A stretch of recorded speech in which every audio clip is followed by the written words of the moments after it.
ప్రస్తుతం మనము ఇన్సిడెంట్ జరిగిన దగ్గరే ఎన్‌సీసీ కన్‌స్ట్రక్షన్ దగ్గరే ఉన్నాము. మనకు కనిపిస్తూ ఉంది కదా! జేసీబీ అయితే ఇగో అక్కడే కూడా మొత్తము ప్రమాదం జరిగిన ఘటన కూడా జేసీబీ గాలికి పడిపోయింది అని చెప్పేసి కూడా చెప్తూ ఉన్నారు. మరొకసారి మనం చూపించే ప్రయత్నం అయితే చేద్దాము. అసలు ఏం జరిగుంటుంది అనేది కూడా చూసే ప్రయత్నం చేద్దాము.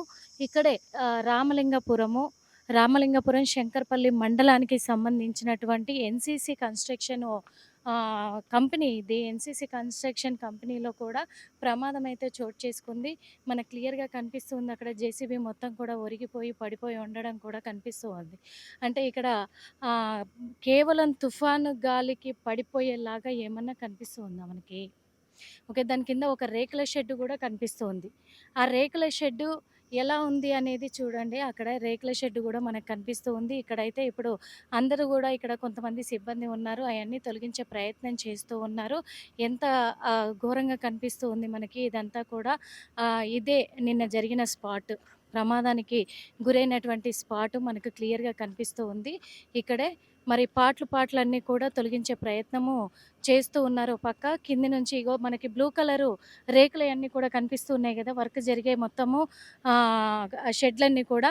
ఈ షెడ్డే అక్కడ మరో షెడ్ కూడా ఉన్నట్టుగా కూడా తెలుస్తుంది. దాని కింద ఆ షెడ్ దగ్గరే మొత్తం కూడా జరిగింది. ఆ షెడ్ కూడా కుప్పకూలిపోయి మొత్తానికి కూడా ఏమి కనిపించని పరిస్థితుల్లో కూడా ఉంది. అంటే దాంట్లో ఉండుంటారు వ్యక్తులనేది కూడా తెలుస్తూ ఉంది మొత్తానికి.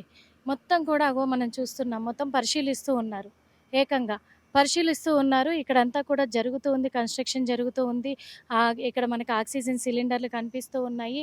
ఇది జేసీబీ దగ్గర నుంచి కూడా మొత్తం ఇక్కడ వర్క్ చేసుకునే ప్రాంతం ఇదంతా కూడా వాళ్ళది. ఈ వర్క్ చేసుకునే అంటే ఈరోజు ఒక వ్యక్తి కూడా గాయపడిన వ్యక్తి కూడా చెప్పాడు. అప్పటికే మేము వెల్డింగ్ చేస్తున్నాము అని చెప్పేసి. వెల్డింగ్ చేస్తున్న సమయంలోనే గాలికి కూలి పడిపోయింది.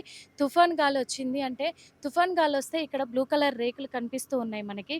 ఈ రేకులు కూడా ఊడిపోయే పరిస్థితి, అయి గట్టిగా ఉండని పరిస్థితి. అలాంటిది అంత పెద్ద మెషిన్ ఎలా పడుంటుంది?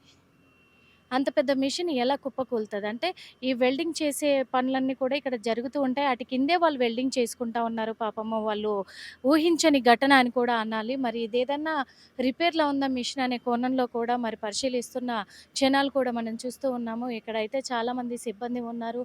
అదే విధంగా కూడా ఇక్కడ చూపించే ప్రయత్నం అయితే మనం చేస్తూ ఉన్నాం. పోలీసులు కూడా ఇక్కడే ఉన్నారు. పోలీసులు పరిశీలిస్తున్నారు. పోలీసుల పర్యవేక్షణలోనే మొత్తం కూడా జరుగుతూ ఉంది. అంతా కూడా ఇక్కడ దాదాపు 11 మంది గాయపడి ప్రాణాలతో బయటపడ్డారు. ఐదుగురేమో మొత్తం కూడా ఇక్కడిదిక్కడే ప్రాణాలు కోల్పోవడం కూడా జరిగింది.